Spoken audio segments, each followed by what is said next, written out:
The Prophet ﷺ said, سَيَأْتِ زَمَانٌ عَلَى أُمَّتِي.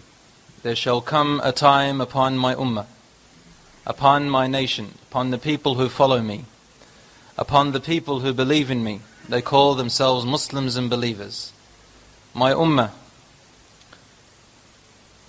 when their prayers are not prayed correctly,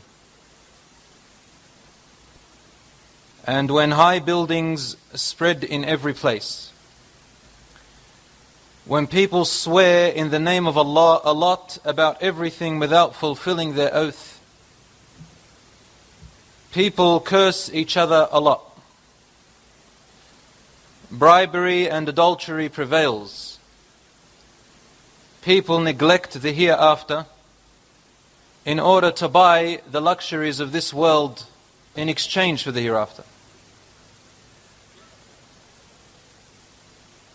So people become materialistic. The Prophet ﷺ said, فَإِذَا رَأَيْتَ ذَلِكَ فَالنَّجَاةَ النَّجَاةِ. If you see this happening in your time, then seek refuge, seek refuge. Find a solution to get away from all of this. It's not an easy solution, but you need to stay away from all this. In one other hadith, a man said, Ya Rasulullah, what is seeking refuge? How do I seek protection? What do you mean by that? And Rasul ﷺ gave an expression like this. He said, by adhering to your house and keeping your mouth shut and hold your tongue and hand from doing unlawful until death comes to you. There's going to come a time even worse than this one, brothers and sisters, where a person becomes so confused about what is happening in the world, so deluded by everything that they see and hear, that they're not going to know what to do and where to go and who to stand with, except to stay away from things, even if they mean sitting at home, abstaining from all of this, because there's not much they can do anymore. They want to do good, but where do they go? They want to avoid the bad, but it's all the way, all around. I heard a lot of young people say to me now, why does Islam say everything is haram, haram, haram? This is not true. Islam does not say everything is haram. But when there's so much haram around us and corruption, Islam looks like it's forbidden everything. But because we live in a time where the Prophet ﷺ told us that sins will be taken lightly and that modesty will be very invaluable, which leads us to that human life becomes invaluable. Human life becomes invaluable. The hadith of the Prophet ﷺ, all these hadiths can be found in Sahih Muslim and Bukhari, Tirmidhi, and Abu Dawood. These are called the 6 books of hadith, Ibn Majah and Nisa'i.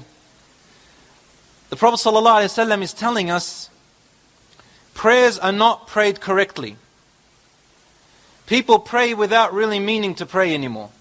Their 5 daily salat are done in a hurry, in a rush, with neglect. No importance is taken to them. If money comes in the way, the prayer is lost. The prayer is delayed. If a boy wants to meet a girl to chat her up and it's time for salat, he'll ignore the salat. If there is something of worldly benefit to them, the salat becomes the last thing on their mind. One brother said to me once, brother, I don't pray Jumu'ah because I work. I said, have you tried to seek time off? He said, no, because Islam says to me that I have to look after my family. The response to that is obvious. If it wasn't for Allah providing you with this family, you wouldn't have a family aslan in the beginning.